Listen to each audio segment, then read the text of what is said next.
ಭುವನೇಶ್ವರ್. ಈ ದೇಶ ನನ್ನ ಪ್ರಾಣ, ಇದು ನನ್ನ ಪುಣ್ಯಭೂಮಿ, ಇದು ನನ್ನ ಕರ್ಮಭೂಮಿ. ಈ ಝಾನ್ಸಿ ರಾಜ್ಯವನ್ನು ಎಂದಿಗೂ ಬಿಟ್ಟುಕೊಡುವುದಿಲ್ಲ. ಫಿರಂಗಿಗಳು, ನಿಮ್ಮ ಆಕ್ರಮಣಗಳನ್ನು ಚಿಕ್ಕ ಮಕ್ಕಳು ಹಾಗೂ ಮಹಿಳೆಯರು ಎಂದಿಗೂ ಸಹಿಸುವುದಿಲ್ಲ. ಈ ರಾಜ್ಯವನ್ನು ಬಿಟ್ಟು ತೊಲಗಿ, ಇಲ್ಲಾಂದರೆ ಈ ಝಾನ್ಸಿಯ ನಿಜವಾದ ರುದ್ರಾವತಾರವನ್ನು ಕಾಣುತ್ತೀರ. ಈ ರಾಜ್ಯವನ್ನು ಬಿಟ್ಟು ತೊಲಗಿ. ಹರ ಹರ ಮಹಾದೇವ್, ಹರ ಹರ ಮಹಾದೇವ್. ಜೈ ಹಿಂದ್, ಜೈ ಭಾರತ ಮಾತೆ. Love few words on this day. My name is Neha. I am studying 6th standard B section. My character is Vanake Obora. ಅರೆ ಏನಿದು ಶಬ್ದ? ಓಹೋ, ಐತಾರಾಣಿ ಸೈನ್ಯವು ನಮ್ಮ ಕೋಟೆಯನ್ನು ಮುತ್ತಿಗೆ ಹಾಕುತ್ತಿದೆ. ಕಳ್ಳ ದಾರಿಯಿಂದ ಹೊರಗೆ ಬರಲು ಸಂಚು ಮಾಡುತ್ತಿದ್ದಾರೆ. ನಾನೇನು ಮಾಡಲಿ? ನನ್ನ ಪತಿಯು ಊಟ ಮಾಡುತ್ತಿದ್ದಾರೆ. ಇರಲಿ, ನನ್ನ ಒನಕೆಯಿಂದ ನನ್ನ ತಲೆಯನ್ನು ಹೊಡೆದು ದುರ್ಗಾದೇವಿಗೆ ಅರ್ಪಿಸುತ್ತೇನೆ. ಜೈ ದುರ್ಗೆ, ಜೈ ದುರ್ಗೆ, ಜೈ ಹಿಂದ್. ಬೆಳಗಿನ ಶುಭೋದಯಗಳು. ನನ್ನ ಹೆಸರು ಹರ್ಷಿತಾ. ನಾನು 6ನೇ ತರಗತಿಯಲ್ಲಿ ಓದುತ್ತಿದ್ದೇನೆ. ಇಂದು ನಾನು ರಾಣಿ ಅಬ್ಬಕ್ಕ ಪಾತ್ರವನ್ನು ಮಾಡುತ್ತಿದ್ದೇನೆ. ಏ ಬ್ರಿಟಿಷರೇ, ಭಾರತವನ್ನು ಬಿಟ್ಟು ತೊಲಗಿ. ನನ್ನ ದೇಶ ಮತ್ತು ನನ್ನ ಜನರನ್ನು ಆಳ್ವಿಕೆ ಮಾಡಲು ನಾನು ಬಿಡುವುದಿಲ್ಲ. ನಿಮ್ಮ ರುಂಡಗಳನ್ನು ಚಂಡಾಡಿ ಚಂಡಮಾರಿಯಾಗುವೆ.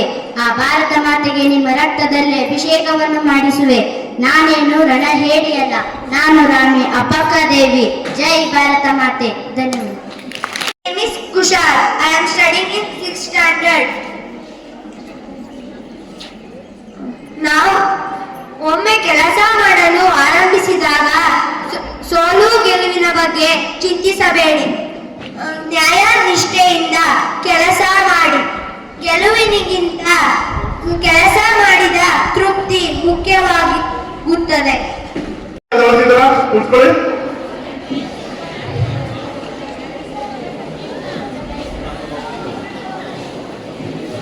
ಮಾತಾಡೋದು ಕೇಳೋ ತಾಳ್ಮೆ ಇದೆಯೋ?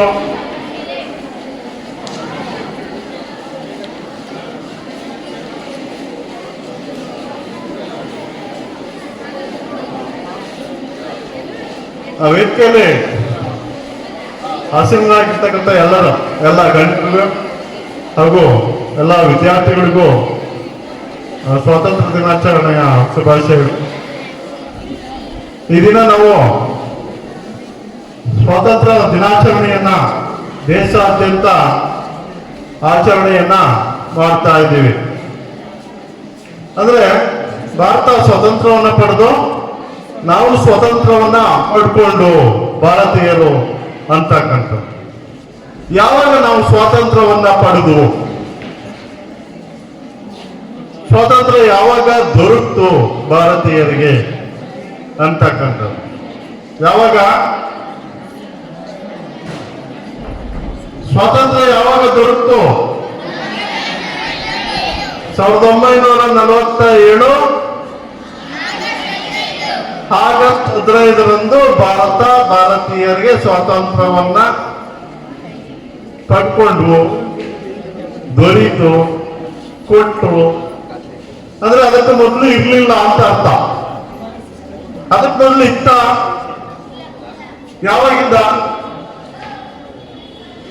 ಯಾವಾಗಿಂದ ಸ್ವಾತಂತ್ರ್ಯ ಇತ್ತು ಭಾರತೀಯರಿಗೆ?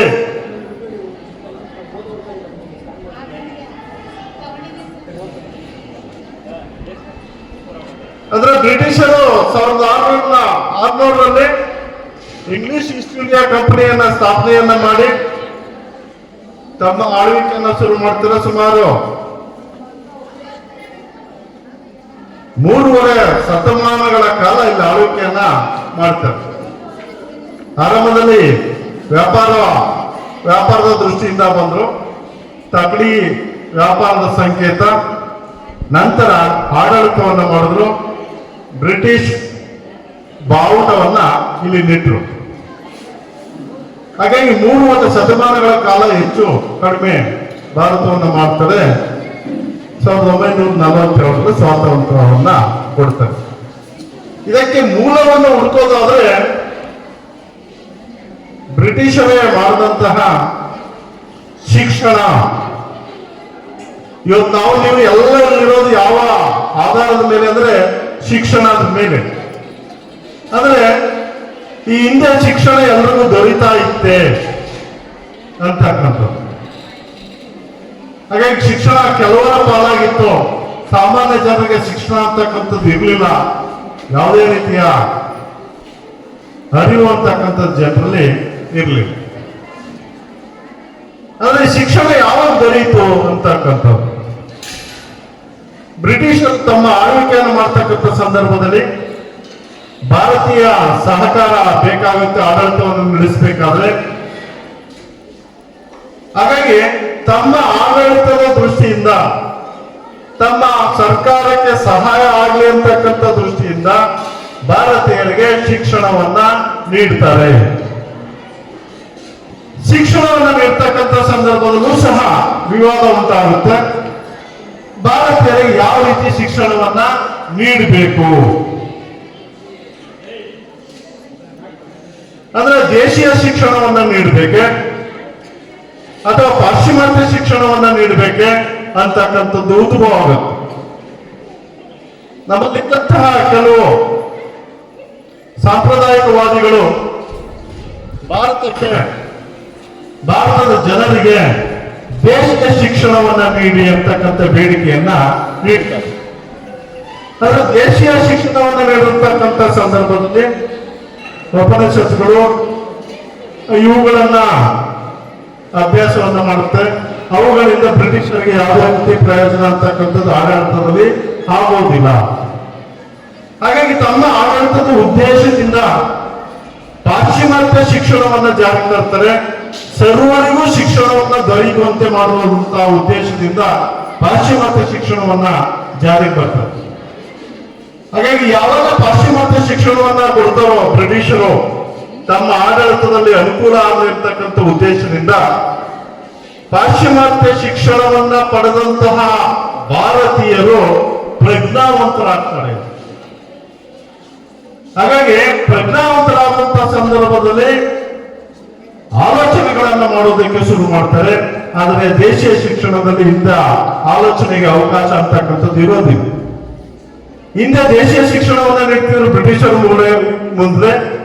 ಅವರ ರಾಜರ ಆಳ್ವಿಕೆಯನ್ನು ಮಾಡ್ತಿದ್ರು. ರಾಜರ ಆಳ್ವಿಕೆಯಲ್ಲಿ ಸಾಮಾನ್ಯ ಜನರಿಗೆ ಯಾವುದೇ ರೀತಿಯ ಹಕ್ಕುಗಳು ಇರಲಿಲ್ಲ. ಸಾಮಾನ್ಯ ಜನರು ಶಿಕ್ಷಣ ಪಡೆಯುವಂತೆ ಇರಲಿಲ್ಲ. ಶಿಕ್ಷಣ ಯಾರಾಗ ಹಕ್ಕಾಗಿತ್ತು ಅಂದ್ರೆ ರಾಜರು, ಕ್ಷತ್ರಿಯರು, ಬ್ರಾಹ್ಮಣರ ಹಕ್ಕಾಗಿತ್ತು, ಸಾಮಾನ್ಯ ಜನರಿಗೆ ಇರಲಿಲ್ಲ. ಹಾಗಾಗಿ ಸಾಮಾನ್ಯ ಜನರಿಗೆ ಯಾವಾಗ ಶಿಕ್ಷಣ ಇಲ್ವೋ ಅವರು ಹೇಳೋದಕ್ಕೆ ಕೇಳ್ಕೊಂಡು ಹೋಗ್ತಿದ್ರು. ಇವ್ರಿಗೆ ಯಾವುದೇ ರೀತಿ ಹಕ್ಕಿಲ್ಲ. ಇವರು ಪ್ರಶ್ನೆಯನ್ನು ಸಹ ಯಾವ ರಾಜ ಮಾಡ್ತಾ ಇರಲಿಲ್ಲ. ಆದ್ರೆ ಬ್ರಿಟಿಷರ್ ಶಿಕ್ಷಣವನ್ನು ನೀಡಿದಂತಹ ಸಂದರ್ಭದಲ್ಲಿ ಪಾಶ್ಚಿಮಾತ್ಯ ಶಿಕ್ಷಣದಿಂದ ಜನರು ಆಲೋಚನೆಯನ್ನು ಮಾಡುವುದಕ್ಕೆ ಶುರು ಮಾಡಿದ್ರು. ತಮ್ಮ ಹಕ್ಕುಗಳ ಬಗ್ಗೆ, ಕರ್ತವ್ಯಗಳ ಬಗ್ಗೆ ಆಲೋಚನೆಯನ್ನು ಶುರು ಮಾಡಿದ್ರು. ಆವಾಗ ಬ್ರಿಟಿಷರ ವಿರುದ್ಧ ಹೋರಾಟಗಳು ಅಂತಕ್ಕಂಥದ್ದು ಶುರು ಆಯಿತು. ಜೊತೆಗೆ ಬ್ರಿಟಿಷರ್ ಕೆಲವೇ ಜನ ಇದ್ರು ಸಹ ಭಾರತದಲ್ಲಿ ತಮ್ಮ ಆಳ್ವಿಕೆಯನ್ನ ಮಾಡುವುದು. ಇದಕ್ಕೆ ಕಾರಣ ಏನು ಅಂದ್ರೆ ಅವರು ಮಾಡ್ತಿದ್ದಂತಹ ಒಡೆದು ಆಳುವ ನೀತಿ. ಈ ಒಡೆದು ಆಳುವ ನೀತಿಯಿಂದ ಅವರು ಹೆಚ್ಚು ಕಾಲ ಇಲ್ಲಿದ್ರು. ಆವಾಗ ವಿದ್ಯಾವಂತರಾಗಿರಲಿಲ್ಲ. ಯಾವಾಗ ವಿದ್ಯಾವಂತರಾದ್ರು ಶಿಕ್ಷಣವನ್ನ ಪಡೆದು ಆಲೋಚನೆಯನ್ನ ಮಾಡೋದಕ್ಕೆ ಶುರು ಮಾಡಿದ್ರು. ಹಾಗಾಗಿ ಬ್ರಿಟಿಷ್ ಸರ್ಕಾರಕ್ಕೆ ಯಾವುದೇ ರೀತಿಯ ಸಹಕಾರವನ್ನ ನೀಡುವುದನ್ನ ನಿಲ್ಲಿಸಿದ್ರು. ಪ್ರಜ್ಞಾವಂತರಾದ್ರು, ಆಲೋಚನೆಯನ್ನ ಮಾಡತಕ್ಕಂಥದ್ದು ಶುರು ಮಾಡಿದ್ರು. ಇದಕ್ಕೆ ಮೂಲ ಕಾರಣ ಅಂದ್ರೆ ಶಿಕ್ಷಣ. ಶಿಕ್ಷಣವನ್ನ ಏನಾದ್ರು ಕೊಡ್ಲಿಲ್ಲ ಅಂದಿದ್ರೆ ಇವತ್ತು ನಾವು ಈ ಸ್ಥಿತಿಯಲ್ಲಿ ಇರ್ಲಿಕ್ಕೆ ಸಾಧ್ಯವೇ ಇರ್ತಿರ್ಲಿಲ್ಲ. ಹಾಗಾಗಿ ಶಿಕ್ಷಣದಿಂದ ಮಾತ್ರ ಎಲ್ಲರೂ ಸಾಧ್ಯ ಆಯ್ತು ಅಂತಕ್ಕಂಥದ್ದು. ನಾವು ಹೋರಾಟವನ್ನ ಮಾಡಿ ಅವರನ್ನ ವಿರೋಧಿಸುವುದಕ್ಕೆ ಆಗ್ತಾ ಇರಲಿಲ್ಲ. ಯಾವಾಗ ವಿದ್ಯಾವಂತರಾದ್ರು ಅವಾಗೆ ಆ ಸಹಕಾರವನ್ನು ನೀಡುವುದಕ್ಕೆ ಶುರು ಮಾಡಿದ್ರು. ಪ್ರಜ್ಞಾವಂತರಾದ್ರು. 1947ರಲ್ಲಿ ಕ್ವಿಟ್ ಇಂಡಿಯಾ ಚಳವಳಿ ನಡೆಯುತ್ತೆ. ಅದರ ನಂತರ ಯಾವುದೇ ಚಳವಳಿಗಳು ನಡೆಯಲ್ಲ 47ರವರೆಗೂ. 1945ರಲ್ಲಿ ಎರಡನೇ ಮಹಾಯುದ್ಧ ಶುರುವಾಗುತ್ತೆ. ಜರ್ಮನಿ, ಇಟಲಿ, ಜಪಾನ್ ಇನ್ನೇನು ಇಂಗ್ಲೆಂಡ್ ರಾಜಧಾನಿ ಲಂಡನ್ ಮುಟ್ಟಿಸ್ತಕ್ಕ ಸ್ಥಿತಿ ಬಂದಿರ್ತಾರೆ.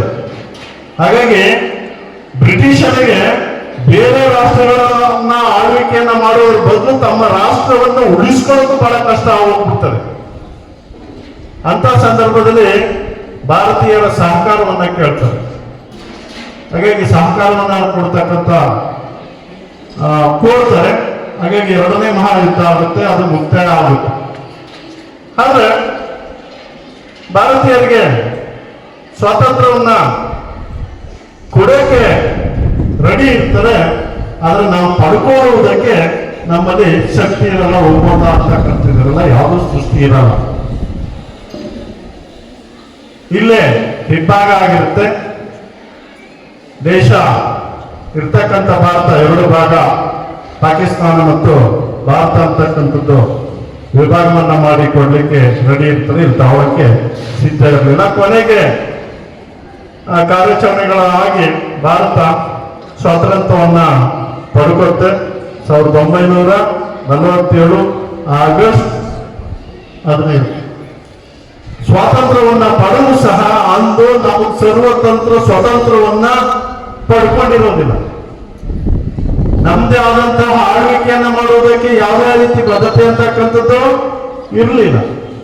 ಪರಿಪೂರ್ಣವಾದಂತಹ ಸ್ವಾತಂತ್ರ್ಯ ಯಾವಾಗ ಬಂದದ್ದು ಅಂದ್ರೆ 1950 ಜನವರಿ 26 ಸಂವಿಧಾನ ಯಾವಾಗ ಜಾರಿ ಬಂತೋ ಆವಾಗ ಪರಿಪೂರ್ಣವಾದ ಸಾರ್ವಭೌಮ ಸ್ವಾತಂತ್ರ್ಯವನ್ನ ಪಡೆದದ್ದು.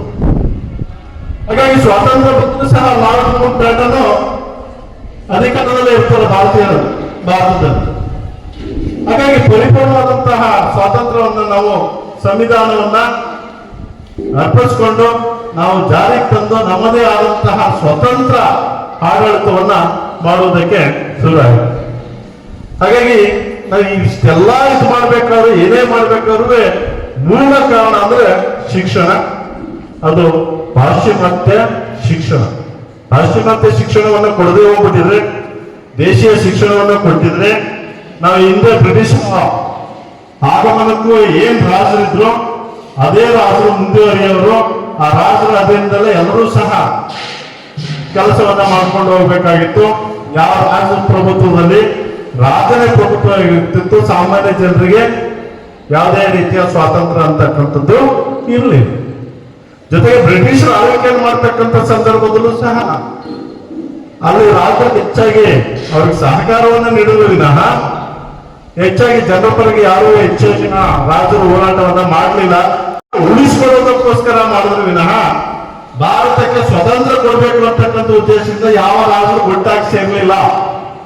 ತಮ್ಮ ತಮ್ಮ ರಾಜ್ಯಗಳನ್ನ ಉಳಿಸಿಕೊಳ್ಳೋದಕ್ಕೆ ಅವರು ಯುದ್ಧ ಮಾಡಿದ್ರು. ಆದ್ರೆ ಪ್ರಜ್ಞಾವಂತರಾಗಿ ಶಿಕ್ಷಣವನ್ನು ಪಡೆದಂತವರು ಭಾರತದ ಸ್ವಾತಂತ್ರ್ಯಕ್ಕೆ ಹೋರಾಟವನ್ನು ಮಾಡುವುದಕ್ಕೆ ಶುರು ಮಾಡಿದ್ರು. ಎಲ್ಲದಕ್ಕೂ ಕಾರಣ ಮೂಲ ಯಾವುದು ಅಂದ್ರೆ ಶಿಕ್ಷಣ. ಹಾಗಾಗಿ ಶಿಕ್ಷಣವನ್ನ ಪಡೆದಂತಹ ಸಂದರ್ಭದಲ್ಲಿ ಯಾರು ಯಾವ ಮಟ್ಟಕ್ಕಾದರೂ ಸಹ ಹೋಗ್ಬೋದು. ಹಿಂದೆ ರಾಜಪ್ರಭುತ್ವ ಇತ್ತು, ರಾಜ ಇರ್ತಿದ್ದ, ಮಗ ರಾಜ, ಮೊಮ್ಮಗನ ರಾಜ. ಆದ್ರೆ ಪ್ರಜಾಪ್ರಭುತ್ವ ಬಂತು. ಸಂವಿಧಾನದ ಆಶಯದಂತೆ ಇಂದು ರಾಷ್ಟ್ರಪತಿ ಆಗಿರ್ತಕ್ಕಂಥದ್ದು ಒಂದು ಬುಡಕಟ್ಟು ಜನಾಂಗದಿಂದ ಬಂದಿರತಕ್ಕಂಥ ರಾಷ್ಟ್ರಪತಿ ಆದರು. ಹಾಗಾಗಿ ಇಂದು ಯಾವ ಹುದ್ದೆಯನ್ನು ಏರಬಹುದು, ಇದಕ್ಕೆ ಅವರಲ್ಲಿರ್ತಕ್ಕಂತಹ ಜ್ಞಾನ ಪಡಿಬೇಕಾದ್ರೆ ಶಿಕ್ಷಣ ಆಗಬೇಕು. ಹಾಗಾಗಿ ಶಿಕ್ಷಣವನ್ನ ಎಲ್ಲರೂ ಮುಂದುವರಿಸಬೇಕು. ಶಿಕ್ಷಣದಿಂದ ಜ್ಞಾನವನ್ನ ಸಂಪನ್ನ ಮಾಡಬೇಕು. ಅಂತಹ ಸಂದರ್ಭದಲ್ಲಿ ಎಲ್ಲ ಸರ್ವ ರಂಗಗಳಲ್ಲೂ ಸಹ ಎದುರಿಸುವುದಕ್ಕೆ ಸಿದ್ಧರಾಗಬೇಕು. ಹಾಗಾಗಿ ಆಲೋಚನೆ ಅಂತಕ್ಕಂಥದ್ದು ಮಾಡ್ತಾ ಈ ಕಾರ್ಯಕ್ರಮದಲ್ಲಿ ಮಾತಾಡಲಿಕ್ಕೆ ಅವಕಾಶ ಕೊಟ್ಟಂತ ಎಲ್ರಿಗೂ ಸಹ ಧನ್ಯವಾದಗಳು. ವೇದಿಕೆಯಲ್ಲಿರ್ತಕ್ಕಂಥ ಎಲ್ಲ ನನ್ನ ಗೌರವಾನ್ವಿತ ಶಿಕ್ಷಕ ಬಂಧುಗಳೇ ಹಾಗೂ ನನ್ನ STMC ಎಲ್ಲ ಸದಸ್ಯರೇ ಹಾಗೂ ಪುಟಾಣಿ ಮಕ್ಕಳೇ, ಏನು ಈ ದಿನ ಸ್ವಲ್ಪ ಈ ಕಡೆ ನೋಡಿ, ಎಲ್ಲ ಹೊಟ್ಟೆ ಸಿದ್ಧತೆ ಎಲ್ರಿಗೂ ಇನ್ನೇನು ರೆಡಿ ಆಗ್ತಾ ಇದೆ. ಸಿದ್ದೇಗೌಡರು ಒಂದು ಒಳ್ಳೆ ಉಪ್ಪಿಟ್ಟು ಮತ್ತೆ ಕೇಸರಿ ಬಾತ್ ಮಾಡಿಸ್ತಾ ಇದ್ದಾರೆ, ಇನ್ನೇನು ಕೊಡ್ತಾರೆ. ಆತ್ಮೀಯ ಎಲ್ಲ ನನ್ನ ಸ್ನೇಹಿತರೆ ಹಾಗೂ ಮಕ್ಕಳೇ, ಏನಿವತ್ತು 79ನೇ ಸ್ವಾತಂತ್ರ್ಯ ದಿನಾಚರಣೆ ಜರುಗ್ತಾ ಇದೆ. ಇವತ್ತು ಇಡೀ ದೇಶದಲ್ಲಿ ಈ ದೇಶವನ್ನು ಉದ್ದೇಶಿಸಿ ಈ ದೇಶದ ಪ್ರಧಾನಿ ಕೆಂಪು ಕೋಟೆಯ ಮೇಲೆ ತ್ರಿವರ್ಣ ಧ್ವಜವನ್ನು ಹಾರಿಸುವ ಮುಖಾಂತರ ಈ ದೇಶದ ಪ್ರಜೆಗಳಿಗೆ ಇವತ್ತು ಒಂದು ಉತ್ತಮವಾದಂತಹ ಸಂದೇಶವನ್ನ ಕೊಡ್ತಾ ಇದ್ದಾರೆ. ಅದ್ರ ಭಾಗವಾಗಿ ಇವತ್ತು ಇಡೀ ದೇಶದ ಎಲ್ಲ ಮೂಲೆಗಳಲ್ಲೂ ಕೂಡ ನಮ್ಮ ಸ್ವಾತಂತ್ರ್ಯ ದಿನಾಚರಣೆಯನ್ನು ಇವತ್ತು ಆಚರಣೆ ಮಾಡ್ತಾ ಇದ್ದೀವಿ. ಮಕ್ಕಳೇ, ತಾವೆಲ್ಲರೂ ಕೂಡ ಅರ್ಥ ಮಾಡ್ಕೊಳ್ಬೇಕು. ಯಾಕಪ್ಪ ಅಂತ ಹೇಳಿದ್ರೆ ಇವತ್ತು ನಾವು ಇಷ್ಟೊಂದು ಫ್ರೀ ಆಗಿ ಕೂತಿದ್ದೀವಿ ಅಂತ ಹೇಳಿದ್ರೆ ನಮ್ಗೆ ಈ ಒಂದು ಸ್ವಾತಂತ್ರ್ಯನೇ ಕಾರಣ. ಯಾಕಪ್ಪ ಅಂತ ಹೇಳಿದ್ರೆ ಸುಮಾರು 300 ವರ್ಷಗಳ ಕಾಲ ಈ ದೇಶವನ್ನ ಆಳುತ್ತಾ ಬ್ರಿಟಿಷರ ಗುಲಾಮಗಿರಿಯಿಂದ ನಮ್ಮ ದೇಶವನ್ನ ರಚಿಸ್ತಕ್ಕಂತ ಒಂದು ಹೋರಾಟದಲ್ಲಿ ಬಹಳಷ್ಟು ಜನ ಜೀವಂತದಿದ್ದಾರೆ. ಅದರಲ್ಲಿ ಬಹಳ ಮುಖ್ಯವಾಗಿ ವಿದ್ಯಾರ್ಥಿ ದೆಸೆಯಲ್ಲೇ ಯುವಕರಾಗಿದ್ದಾಗಲೇ ಭಗತ್ ಸಿಂಗ್, ಚಂದ್ರಶೇಖರ್ ಆಜಾದ್, ಸುಖದೇವ್ ಇಂಥ ಹೋರಾಟಗಾರರು ವಿದ್ಯಾರ್ಥಿ ಜೀವನದಲ್ಲೇ ಅವರು ಈ ದೇಶಕ್ಕೋಸ್ಕರ ನೇಣುಗಂಬವನ್ನು ಏರ್ತಾರೆ. ಈ ದೇಶದಲ್ಲಿ ಬ್ರಿಟಿಷರನ್ನ ತೊಲಗಿಸಬೇಕು, ಬ್ರಿಟಿಷ್ನ ಈ ದೇಶಕ್ಕೆ ಓಡಿಸಬೇಕು ಅನ್ನುವಂಥ ಚಳವಳಿಯಲ್ಲಿ ಭಾಗವಹಿಸಿದಂತ ಈ 3 ಜನ ಚಳವಳಿಕಾರರನ್ನ ಬ್ರಿಟಿಷರು ಗಲ್ಲಿಗೇರಿಸ್ತಾರೆ. ಆದ್ರೆ ಅವರ ಉದ್ದೇಶ ಇಷ್ಟೇ, ನಾವು ಗಲ್ಲಿಗೇರುವ ಪರವಾಗಿಲ್ಲ, ಈ ದೇಶಕ್ಕೆ ಸ್ವಾತಂತ್ರ್ಯ ಸಿಗಬೇಕು ಅಂತೇಳಿ ಚಂದ್ರಶೇಖರ್ ಆಜಾದ್ ಮತ್ತೆ ಭಗತ್ ಸಿಂಗ್, ಸುಖದೇವ್ ಅವರು ನಗ್ನಂತ ಖುಷಿಯಿಂದ ಇನ್ಕ್ಲಾಬ್ ಜಿಂದಾಬಾದ್ ಅಂತ ಘೋಷಣೆಯನ್ನು ಕೂಗುವ ಮುಖಾಂತರ ಅವರು ನೇಣಿಗೆ ಶರಣರಾಗ್ತಾರೆ. ಸ್ನೇಹಿತರೆ, ಇವತ್ತು ಬರೀ ಈ ಒಂದು ಸ್ವಾತಂತ್ರ್ಯ ನಮ್ಗೆ ಅಷ್ಟು ಈಸಿಯಾಗಿ ಸಿಕ್ಕಿಲ್ಲ. ಬಹಳಷ್ಟು ಜನರ ತ್ಯಾಗ ಬಲಿದಾನಗಳಿಂದ ಸಿಕ್ಕಿರ್ತಕ್ಕಂಥ ಈ ಒಂದು ಸ್ವಾತಂತ್ರ್ಯವನ್ನ ನಾವು ಉಳಿಸ್ಕೊಳ್ಬೇಕು, ಬೆಳೆಸಬೇಕು, ಮತ್ತೆ ಎಲ್ಲರೂ ಕೂಡ ಇದರ ಅವಕಾಶಗಳು ಸಿಗಬೇಕು ಅನ್ನೋ ನಿಟ್ಟಿನಲ್ಲಿ ನಮ್ಮ ಎಲ್ಲ ವಿದ್ಯಾರ್ಥಿಗಳು ಕಾರ್ಯಪ್ರವೃತ್ತರಾಗಬೇಕು. ಪ್ರತಿಯೊಬ್ಬರು ಕೂಡ ಇಲ್ಲಿ ಭಗತ್ ಸಿಂಗ್ ಆಗಬೇಕು, ಸುಖದೇವ್ ಆಗಬೇಕು, ಚಂದ್ರಶೇಖರ್ ಆಜಾದ್ ಆಗಬೇಕು, ಡಾಕ್ಟರ್ B.R. ಅಂಬೇಡ್ಕರ್ ಅವರಾಗಬೇಕು, ಮಹಾತ್ಮ ಗಾಂಧಿ ಅವರಾಗಬೇಕು ಅಂತ ಚಿಂತನೆಗಳನ್ನ ತಾವೆಲ್ಲರೂ ಕೂಡ ಮೈಗೂಡಿಸ್ಕೊಂಡು ಈ ದೇಶವನ್ನ ಒಂದು ಉನ್ನತ ಮಟ್ಟದಲ್ಲಿ ಕಟ್ಟಲಿಕ್ಕೆ ತಾವೆಲ್ಲರೂ ಕೂಡ ಮಂಚೂಣಿಗೆ ಬರಬೇಕು ಅನ್ನುವಂತ ಒಂದು ಮಾತನ್ನ ಈ ಸಂದರ್ಭದಲ್ಲಿ ಹೇಳ್ತಾ ಎಲ್ಲ ವಿದ್ಯಾರ್ಥಿಗಳು ಕೂಡ ದೇಶ ಪ್ರೇಮವನ್ನು ಬೆಳೆಸ್ಕೊಳ್ಬೇಕು. ನಮ್ಮ ದೇಶಕ್ಕೋಸ್ಕರ ನಾನು ದಿನ ಒಂದು ಅರ್ಧ ಗಂಟೆ ಕೂಡ ನನ್ನ ದೇಶಕ್ಕೋಸ್ಕರ ನಾನು ಕೆಲಸ ಮಾಡ್ತೀನಿ ಅನ್ನುವಂತ ಒಂದು ಭಾವನೆಯನ್ನ ನೀವು ವಿದ್ಯಾರ್ಥಿ ದೆಸೆಯಲ್ಲಿ ಮೈಗೂಡಿಸ್ಕೊಂಡ್ರೆ ಈ ದೇಶಕ್ಕೂ ಕೂಡ ಒಂದು ಒಳ್ಳೆಯದಾಗುತ್ತೆ. ಮತ್ತೆ ನಮ್ಮ ಮುಂದಿನ ತಲೆಮಾರು ಕೂಡ ಅದು ಒಂದು ಭದ್ರ ಬುನಾದಿ ಆಗುತ್ತೆ ಅಂತಕ್ಕಂಥ ಮಾತನ್ನ ಈ ಸಂದರ್ಭದಲ್ಲಿ ಹೇಳ್ತಾ ಈ ಒಂದು ಆದರ್ಶ ವಿದ್ಯಾಲಯದ ವಿದ್ಯಾರ್ಥಿಗಳು ಮುಂದೊಂದು ದಿನ ಈ ದೇಶದ ಮತ್ತೆ ಈ ರಾಜ್ಯದ ಚುಕ್ಕಾಣಿಯನ್ನು ನಡೀತಕ್ಕಂಥ ಮಹನೀಯರು ತಾವಾಗಬೇಕು ಅಂತಕ್ಕಂಥ ಮಾತನ್ನ ಈ ಸಂದರ್ಭದಲ್ಲಿ ಹೇಳ್ತಾ ವಿಜ್ಞಾನಿಗಳಾಗಬೇಕು, ರಾಜಕಾರಣಿಗಳಾಗಬೇಕು, ಈ ದೇಶವನ್ನು ಕಟ್ಟತಕ್ಕಂಥ ಸೈನಿಕರಾಗಬೇಕು ಅನ್ನುವಂಥ ಮಾತನ್ನ ಈ ಸಂದರ್ಭದಲ್ಲಿ ಹೇಳ್ತಾ ಏನು ಈ ಸುಸಂದರ್ಭದಲ್ಲಿ ನಮಗೆ ನಮ್ಮ ಶಾಲೆ ಇವತ್ತು ಈ ಬಾರಿ ಒಂದು ಉತ್ತಮವಾದಂತಹ ಫಲಿತಾಂಶವನ್ನು ಪಡೆದಿದೆ SSLC-ನಲ್ಲಿ. ಆ SSLC-ನಲ್ಲಿ ಸುಮಾರು 42 ಮಕ್ಕಳು ಉನ್ನತ ಶ್ರೇಣಿಯಲ್ಲಿ ಪಡೆದು ಇವತ್ತು ಇಡೀ ಜಿಲ್ಲೆಯಲ್ಲಿ ಆದರ್ಶ ವಿದ್ಯಾಲಯದ ಕೀರ್ತಿಯನ್ನು ಮೂಡಿಸಿದ ನಮ್ಮ ಎಲ್ಲಾ ವಿದ್ಯಾರ್ಥಿಗಳಿಗೆ ನಾನು ಈ ಸಾರಿ ತುಂಬ ಒಳ್ಳೆಯ ಅಭಿನಂದನೆಯನ್ನು ಸಲ್ಲಿಸ್ತೀನಿ. ಅವರಿಗೆ ಬರಲಿ ಒಂದು ಜೋರಾದ ಚಪ್ಪಾಳೆ. ಮತ್ತೆ ನಿಜವಾಗ್ಲೂ ಕೂಡ ನಮ್ಮ ಎಲ್ಲ ಶಿಕ್ಷಕರ ಪರಿಶ್ರಮ, ತುಂಬಾ ಪರಿಶ್ರಮ ಹಾಕಿ ಒಂದು ಉತ್ತಮವಾದಂತಹ ರಿಸಲ್ಟ್ ತಂದುಕೊಟ್ಟು ಇಡೀ ಶಾಲೆಯ ಕೀರ್ತಿಯನ್ನು ಇವತ್ತು ಮಂಡ್ಯ ಜಿಲ್ಲೆಯಲ್ಲಿ ಬೆಳೆಸಿದ್ದಾರೆ. ಅದಕ್ಕೋಸ್ಕರ ನಾನು ಈ ಒಂದು 79ನೇ ಸ್ವಾತಂತ್ರ್ಯ ದಿನಾಚರಣೆಯ ಒಂದು ಸುಸಂದರ್ಭದಲ್ಲಿ ನಾನು ನಮ್ಮ ಎಲ್ಲ ಶಿಕ್ಷಕರನ್ನ ಗೌರವಪೂರ್ವಕವಾಗಿ ಅಭಿನಂದಿಸ್ತೇನೆ. ಅವರ ಸೇವೆ ಸದಾ ಇದೇ ರೀತಿ ಇರಲಿ.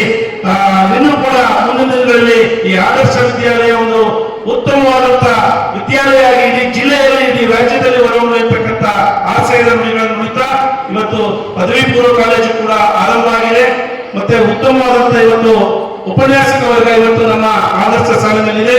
ಮುಂದಿನ ದಿನಗಳಲ್ಲಿ ಈ ಒಂದು ಕಾಲೇಜನ್ನು ಕೂಡ ಒಂದು ಉತ್ತಮವಾದ ತಗೊಂಡು ಹೋಗಲಿಕ್ಕೆ ನಮ್ಮ ಶಿಕ್ಷಕರು ಮತ್ತು ನಮ್ಮ ಎಲ್ಲ STMC ಸದಸ್ಯರು ಕೂಡ ಅದಕ್ಕೆ ಜೊತೆಯಾಗಿ ಧ್ವನಿಯಾಗಿ ಇರ್ತೀವಿ ಅಂತಕ್ಕಂಥ ಮಾತನ್ನ ಈ ಸುಸಂದರ್ಭದಲ್ಲಿ ಹೇಳ್ತಾ 79ನೇ ಸ್ವಾತಂತ್ರ್ಯ ದಿನಾಚರಣೆ ಅಂಗವಾಗಿ ತಾವೆಲ್ಲರೂ ಕೂಡ ಒಂದು ಉತ್ತಮವಾದ ನಿರ್ಧಾರವನ್ನು ಮಾಡಿ ಈ ದೇಶಕ್ಕೋಸ್ಕರ ನಾವು ದಿನ ಒಂದು 30 ದಿವಸ ಈ ದೇಶಕ್ಕೋಸ್ಕರ ಕೆಲಸ ಮಾಡ್ತೀವಿ, ಎಲ್ಲಾದ್ರೂ ಈ ದೇಶಕ್ಕೋಸ್ಕರ ನಾವು ಕೊಡುಗೆ ಕೊಡ್ತೀವಿ ಅನ್ನೋದನ್ನ ತಾವೆಲ್ಲರೂ ಕೂಡ ಆಲೋಚನೆ ಮಾಡಿ ಈ ದೇಶಕ್ಕೋಸ್ಕರ ಒಂದು ಅರ್ಧ ಗಂಟೆ ದಿನದಲ್ಲಿ ನಿಮ್ಮ ಜೀವನವನ್ನು ಮೀಸಲಿ ಅಂತಕ್ಕಂಥ ಮಾತನ್ನ ಈ ಸಂದರ್ಭದಲ್ಲಿ ಹೇಳ್ತಾ ಈ ದೇಶ ಕಟ್ಟುವಂತ ಎಲ್ಲ ಕಾಯಕದಲ್ಲಿ ತಾವು ಮಾಡಬೇಕು.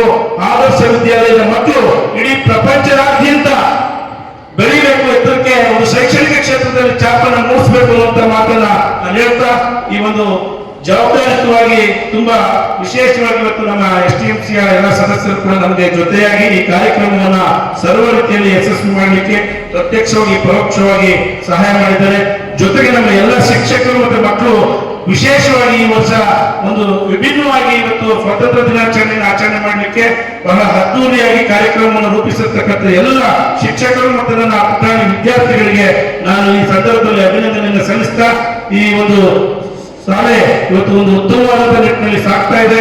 ಮುಂದಿನ ದಿನಗಳಲ್ಲೂ ಕೂಡ ನಾವು ಈ ಒಂದು ಶಾಲೆಯನ್ನು ಒಂದು ಉನ್ನತ ಮಟ್ಟಕ್ಕೆ ಕಟ್ಟಲಿಕ್ಕೆ ನಾವೆಲ್ಲರೂ ಕೂಡ ಕಂಕಣಬದ್ಧರಾಗ್ತೀವಿ ಅಂತಕ್ಕಂಥ ಮಾತನ್ನ ಈ ಸಂದರ್ಭದಲ್ಲಿ ಹೇಳ್ತಾ ಇಷ್ಟು ಮಾತನಾಡಲಿಕ್ಕೆ ಅವಕಾಶ ಮಾಡಿಕೊಡುವಂತ ತಮ್ಮೆಲ್ಲರಿಗೂ ಕೂಡ ವಂದಿಸಿ ಮತ್ತೊಮ್ಮೆ ನನ್ನ ಈ ಒಂದು 42 ಜನ ಏನು ಈ ಒಂದು ಉನ್ನತ ಶ್ರೇಣಿಯಲ್ಲಿ ಪಾಸ್ ಆಗುವ ಮುಖಾಂತರ ನನ್ನ ಶಾಲೆಗಳು ಉತ್ತಮವಾದಂತಹ ಕೀರ್ತಿಯನ್ನು ತಂದುಕೊಟ್ಟು ಅವರಿಗೆ ಮತ್ತೊಮ್ಮೆ ಅವರ ತಂದೆ ತಾಯಿಗಳು ಕೂಡ ಈ ಸಂದರ್ಭದಲ್ಲಿ ನಾನು ತುಂಬಾ ಒಳ್ಳೆಯ ಅಭಿನಂದನೆಯನ್ನು ಸಲ್ಲಿಸ್ತೇನೆ. ಯಾಕಂತ ಹೇಳಿದ್ರೆ ಮಕ್ಕಳ ಹೆಸರಿಂದ ತಂದೆಯನ್ನು ಗುರುತಿಸಿದಾಗ ಇಂಥವ್ರು ಮಕ್ಕಳು ಅಂತಂದಾಗ ತುಂಬಾ ಖುಷಿ ಪಡ್ತಾರೆ. ಅಂತ ಎಲ್ಲ ಪೋಷಕರಿಗೂ ಕೂಡ ನಾನು ಸಾಷ್ಟಾಂಗ ನಮಸ್ಕಾರಗಳನ್ನು ಹೇಳ್ತಾ ನನ್ನ ಮಾತುಗಳನ್ನ ಮುಕ್ತಾಯ ಮಾಡ್ತೇನೆ.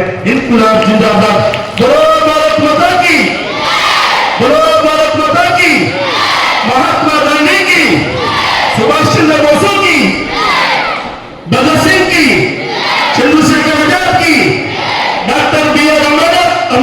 अम्बेडकर की, डॉक्टर B.R. अम्बेडकर की, बोलो भारत माता की, बोलो भारत माता की, वंदे वंदे वंदे, इनकुलाब जिंदाबाद, इनकुलाब इनकुलाब, बोलो भारत माता की, बोलो भारत माता की, बोलो भारत माता की. ಧನ್ಯವಾದಗಳು. A very good morning to Anna and all present here. It's such a pleasure to be a part of this Independence Day celebration, and I feel honored to be a vote of thanks on behalf of our organizing team. I would like to extend my hearty thanks to our beloved STMC President Prakash sir for accepting our invitation and joining us here today. Thank you sir for your sharing your words of wisdom with our students. Thank you sir. I would like to thank our headmaster for taking the initiative to plan this wonderful celebration and for being a constant support to us throughout the program. Thank you very much, sir. Then I would like to thank STMC Vice President Kavita ma'am to take a part of this program. Thank you, ma'am. Next, I would like to thank our